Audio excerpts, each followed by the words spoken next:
Hey everybody, this is Theokinawakid'S here, and today I'm gonna do a review of one of my favorite Canadian anime shows, which second. There you go. Yeah. Like I said before, I'll basically reviewing one of my favorite anime series, or from Canada, Wishfart. So what exactly is Wishfart? Wishfart is a 2017 anime series debuting on Teletoon and stuff that is about Des, a teenage leprechaun who's more or less your atypical leprechaun. Yeah, kind of hard to say. That's basically more of the non-traditionalist. He's sort of like, so he doesn't really get, or rather, doesn't really deal with all the various leprechaun stereotypes of chasing chasing them with rainbow or hiding in pot of gold stuff. He's just a guy, just hanging out with his friends and just chilling and relaxing and basically just having a good time and helping others with wishes whenever he can. But it's sort of like the Very Odd Parents store mix, where sometimes his wishes come out wrong for people and he has to usually fix them. So with that being said, there's other characters around him, like I said before, his friends, who are basically a Japanese Onryo ghost and a Puffin who could talk, respectively, named Puffin, obviously. So the ghost friend he has is Akiko. Akiko is this teenage ghost girl from the Heian period.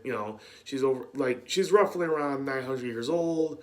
She's basically been dead for hundreds of years, and basically, she's just a laid back, snarky, uh, but kind of sweet ghost girl that hangs around and haunts Dez's apartment. So, with that being said, and also Puffin, who's this like fat, lazy, selfish, but usually just a cool, chilled out, and easygoing and laid back sort of Puffin that Dez sort of had as a pet, but accidentally sort of gave him sapience so he could talk now and speak and basically, he's basically his own person now. So Puffin is more or less Dez's oldest friend.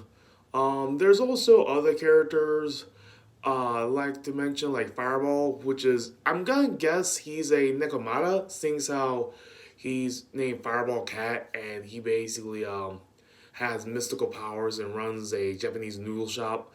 So basically, he basically is the straight man to all the people's antics around the city, especially Des and his friends, and usually the one that gives advice to the main group of friends, Des, Akiko, and Puffin, whenever a wish goes wrong or basically they have to fix something.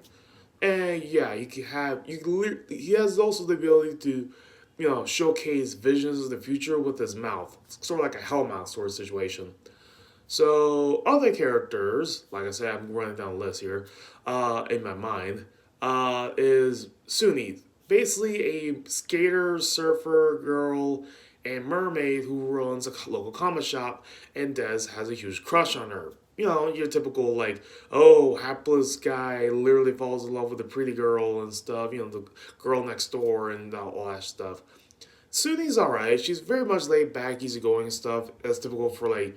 She's very much like if Jackie Lynn Thomas from Star vs. Force of Evil was actually a mermaid, and she still rides around on a skateboard to get around.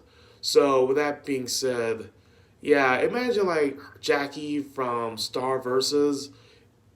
But in the Canadian cartoon as a mermaid. So that's pretty much Suni in a nutshell. Like Suni as in tsunami. So yeah, that's kind of her name. And of course, there's other like characters like the villains. There are villains in this show, like antagonists. Like for example, the jerk sea god of the seas, Neptune, who's basically voiced by the same guy who's voicing Jude from 16 and Chris McClain from Toll drama series. Yeah, for those who know the name of that voice actor who does Chris McClain, Jude, and in this case, Neptune, he's been everywhere in Canadian animation. So seems how Canadian animations have essentially a sort of rule where only Canadian voice actors get parts in Canadian shows. Uh, yeah, he's been around. So there's other ones like King of the Underworld.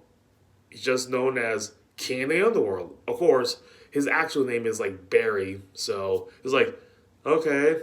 So yeah, as you can probably tell, he's more or less the devil figure of this show, where he rules all the hapless undead and various dead souls in the underworld. As he basically is a jerk, but he's a lonely jerk that actually wants to have friends, but he has no social skills at all, and just ends up threatening the main group of friends into basically bullying them to be his friends. Essentially, he's even a plot point in one episode. And then there's another villain named Fanula. Fanula is if put it this way, if Dez is atypical and unorthodox, then Fanula and her dad um, are essentially the staunch traditionalists of the leprechaun community. Uh, they're more or less like they run a corrections facility specifically designed to keep leprechauns in touch with their roots as much as possible. Even one of those like correction facilities you see like in news of like China having them. It's like, oh, you get out of line, you have to go to the corrections facility. Yeah, it's basically like that. Fanula is a leprechaun who's seemingly perfect in a sense that her wishes never go wrong, and mainly because she's more of a traditionalist, she hates Dez with a fiery passion. So it's more or less kind of like two philosophies conflicting and coming against each other in this case.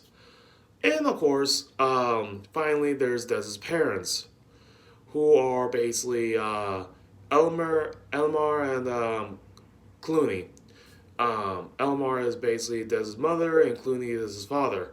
And they're just happy parents. They're more like, they're basically really sweet, very kind parents that just, tend to call Dez a lot, mainly because this is their only child and stuff. It's very much a very sweet, loving relationship.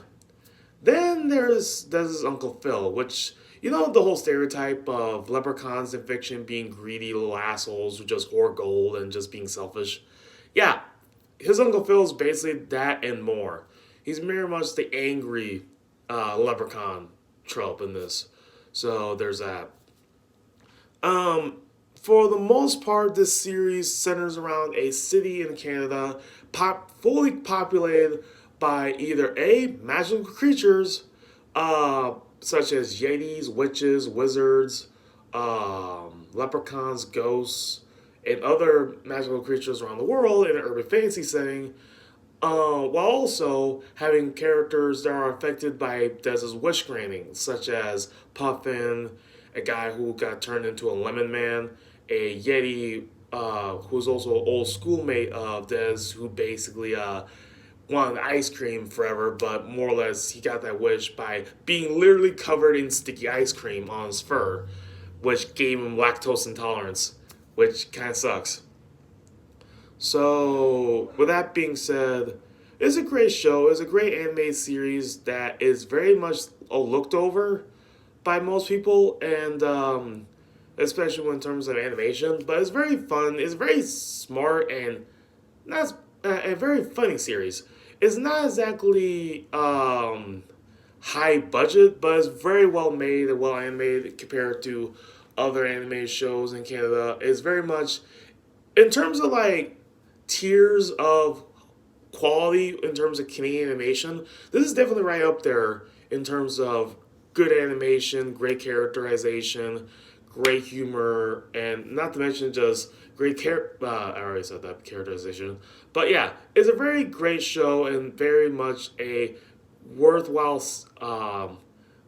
show to see, seeing as how you could more or less see every episode so far online on YouTube. So there's that. And for the most part, it's just a fun show overall with just fun characters in a very urban fantasy setting. So if you like urban fantasy, if you like humor, if you like some Fairly Odd Parents type of humor in the mix, good parts like early Fairly Odd Parents, not like everything past season 6 or 7. Uh, Check it out for yourself. It's a great show. It's very much a good quality show, and yeah, that's more or less my opinions about Wishfart. And yeah, hopefully you can see for yourself, and make your own opinions about the show. And this has been the Okinawa Kid, and I'll be seeing you guys later.